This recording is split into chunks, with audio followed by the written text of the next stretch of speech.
Hello YouTube and welcome to Full Dottle, a channel dedicated to tamping topics such as pipes, tobacco, lore, and more. I am your host, the Bearded Briarman, and without further ado, let's get lit.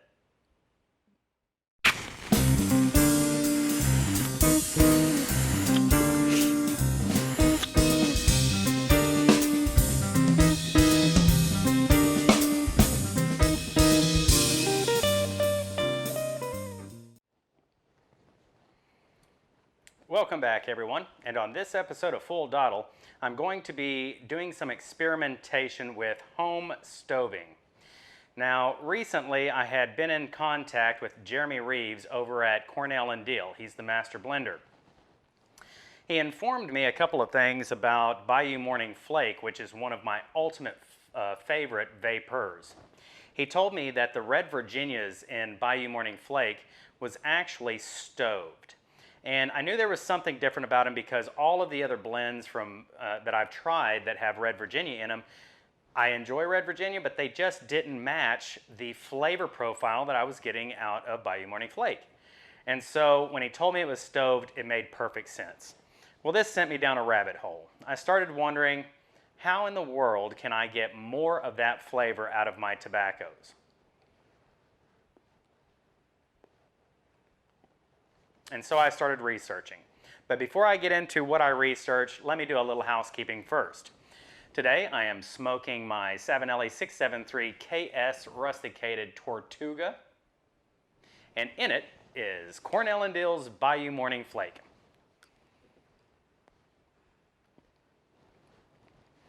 So I started searching around online for tobaccos that I could find a stoved Red Virginia. And although there are some out there, I came across an interesting concept that I wanted to try out for myself, and that was home stoving. One of the articles, one of the most prominent articles that you can find, is by Fred Hanna, well-known member of the pipe community. And what Fred Hanna suggests is to take your tins and before you open them, put them in a 200-degree Fahrenheit oven and bake them for 5 hours. As I read through some of the comments to this article, I found that there are a lot of people saying that the tins, depending on what the blend was, would pop open, some of them explosively, and scatter tobacco all over the place, and it's just not a good picture.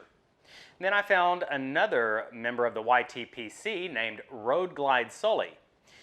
This member said to take your jars, jar your tobacco, take the jar and put it in the oven at 200 degrees Fahrenheit for 2 hours.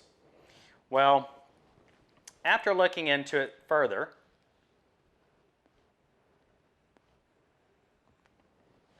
I found many suggestions. Road Glide Sully had the lowest amount of time for the baking at 2 hours, and then Fred Hanna had the highest at 5 hours, and then I saw anything anywhere in between.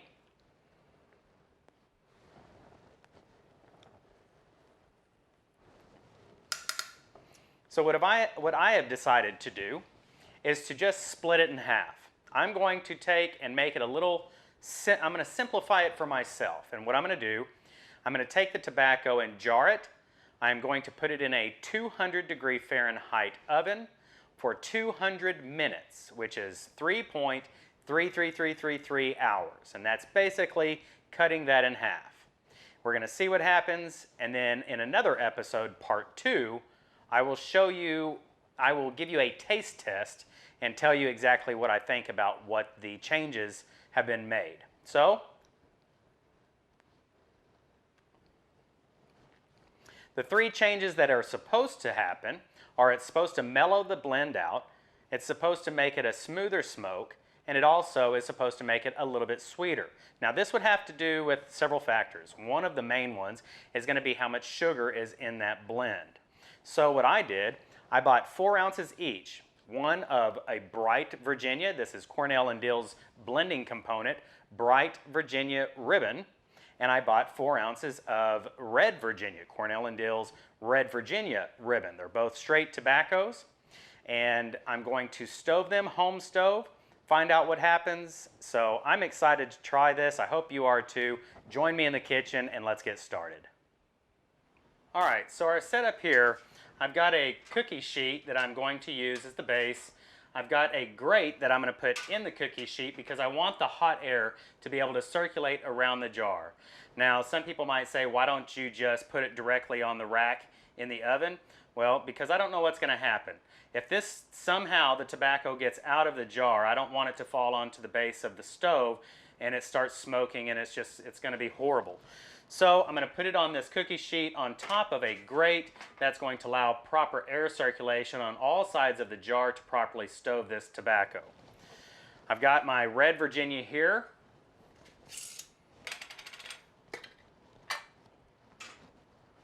I don't know if you can see that the lighting's not good in this kitchen, but that's the Red Virginia right there, Red Virginia ribbon.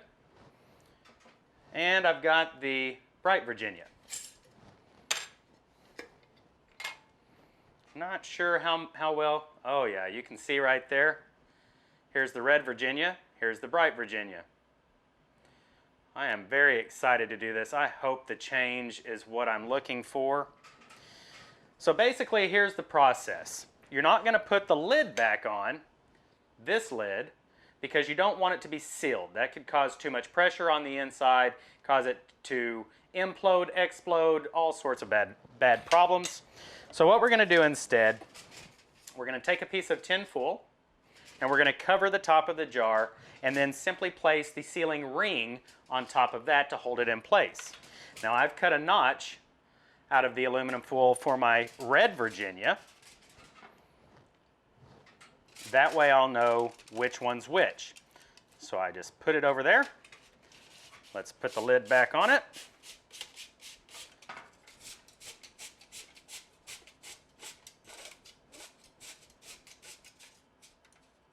Loosely, because you want to have just a little bit of flexibility in there in case of a pressure buildup. You want it to be able to escape. I'm going to fold it out like this because as soon as we get 2 hours completed in the oven, we're going to take this out of the oven immediately, remove the ring seal, the ring lid, and then remove the tin foil, put the lid back on top of it, and seal it completely for 2 weeks. We're going to let it set for 2 weeks. That way the flavors can meld and marry inside of the jar before we try it. Here's for my Bright.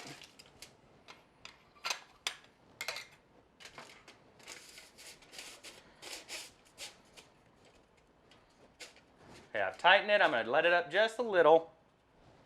Just like that. That way it's not completely sealed. It has some room to breathe just in case there's too much pressure. All right, now I'm going to flip you around here and then let you look at the oven, and I'll show you what I'm going to do there. All right, so I've got the jars ready to go into the oven.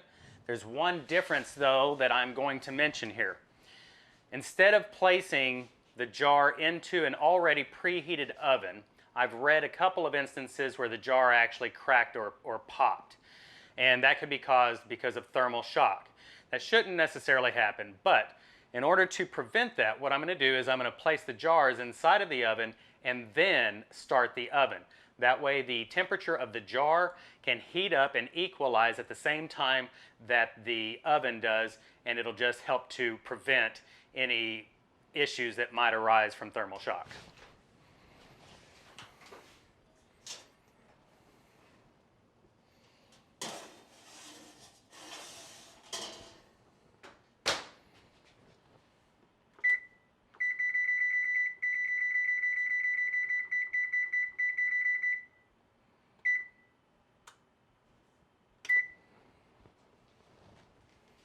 All right, there we go. I've got it set at 200 degrees Fahrenheit, and we're going to set the timer for 200 minutes. Okay, Google. Set an alarm for 200 minutes. Got it. Your alarm's set for 10:25 p.m. Okay, Google. Thank you.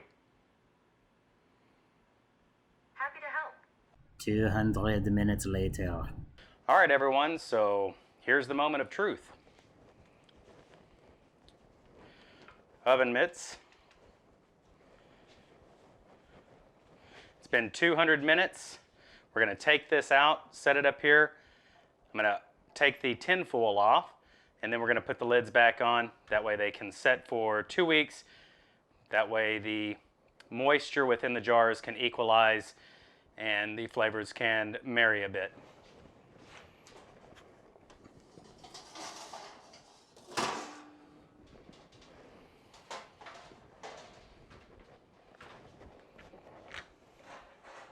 This is the bright Virginias right here. So I'm going to get my bright Virginia lid ready.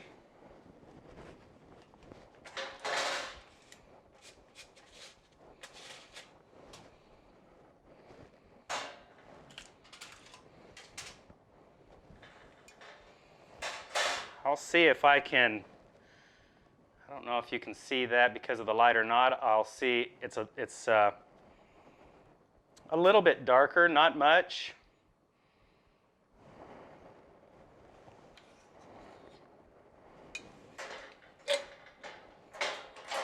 The aroma is definitely deeper. The aroma is definitely deeper. It's got a more, a sweeter smell to it than it did before. It had those bright, grassy type aromas, like white bread that's been toasted. It was almost sweet enough. It smelled like pancakes and maple syrup. Now it's a little bit richer than it was before. It doesn't smell quite as bright, if that makes sense.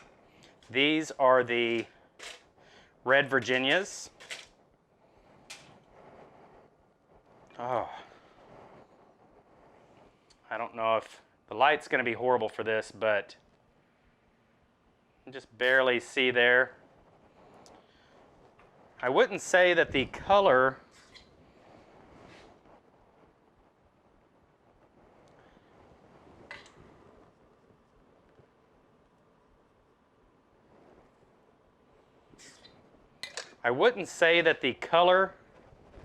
ooh, I almost grabbed that with bare hands.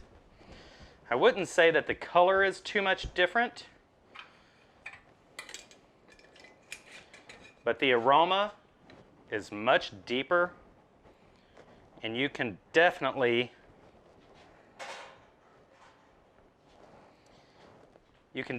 see the tin foil should be cool enough to touch. Yeah.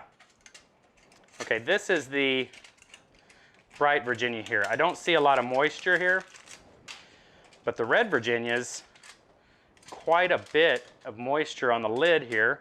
I don't know if you can see that or not. See if I can get in frame here. I don't know if you can see that moisture.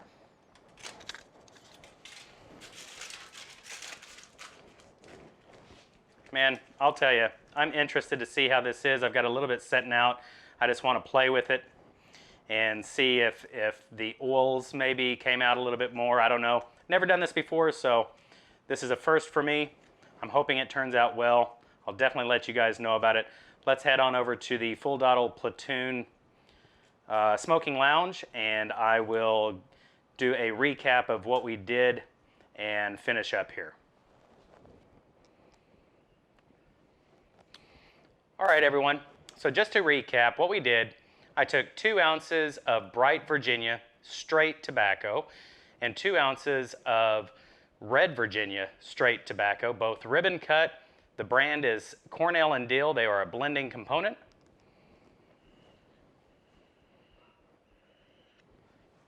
I ordered them off of smokingpipes.com. They came in bulk.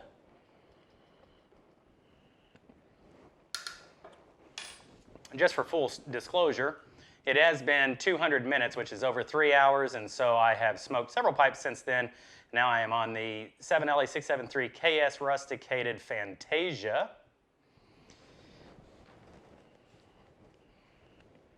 And in it, I took a little bit of the bright and a little bit of the red fresh, mix them together, put it in the bowl. I'll tell you, I love red Virginias. I just love them. Anyway, I took those two tobaccos, I jarred them separately, so the bright Virginias are separate and the red Virginias are separate. I put them in a 200-degree Fahrenheit oven for 200 minutes. I took the lid off of it, put tinfoil over the jar, and screwed it in place with just the ring seal from the ball jar. It was loosely applied, that way if there were any pressures inside of the jar, they could equalize without causing any disturbance.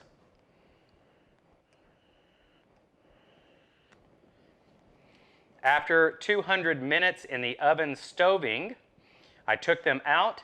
I immediately opened them using oven mitts so you don't burn your hands. I took the ring off, took the aluminum foil off, placed the lid back on, the flat lid that goes with the ball jar, and I sealed them completely.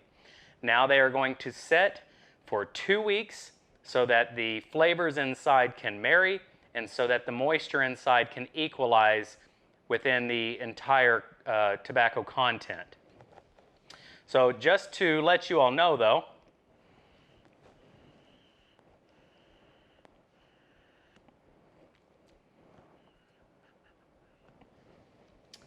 this video is not scheduled to upload for another week. So part 2 will actually come a week after this. However, part 2 in real time will be 2 weeks after this process. So in part 2, I will take these jars out of my cellar. I will open them for the camera. We will taste both of them, both the fresh and the stoved, and I'll tell you what I perceive as the differences between the two. I've got my fingers crossed that the flavors have done the 3 things that most likely will happen, which is they will mellow, the smoke will be smoother, and they will become sweeter. Just from the aroma alone so far, it does appear that the tobaccos have become deeper in their aromas. So I can only conclude that it would affect the flavor profile as well. Whether that's a positive or a negative, I don't know. From what I have read on Fred Hanna's article, he has yet to have one that has had a negative outcome. He's never did this with aromatics or English blends, so I don't know what would happen with those. However, from the blends that he has did this on, he said that he has never had a negative outcome. Doesn't necessarily mean the tobacco has become better, but different. And with different, it could always be something that's enjoyable. So that's going to do it for this episode of Full Dottle. Stay tuned for part 2, where I open them and review them. And until we see each other again, I bid you farewell and happy piping. Goodbye, everyone. Don't forget to enlist in the Full Dottle platoon. It's easy. Just click the subscribe button. Also, hit the bell icon to be notified as soon as I upload the next episode.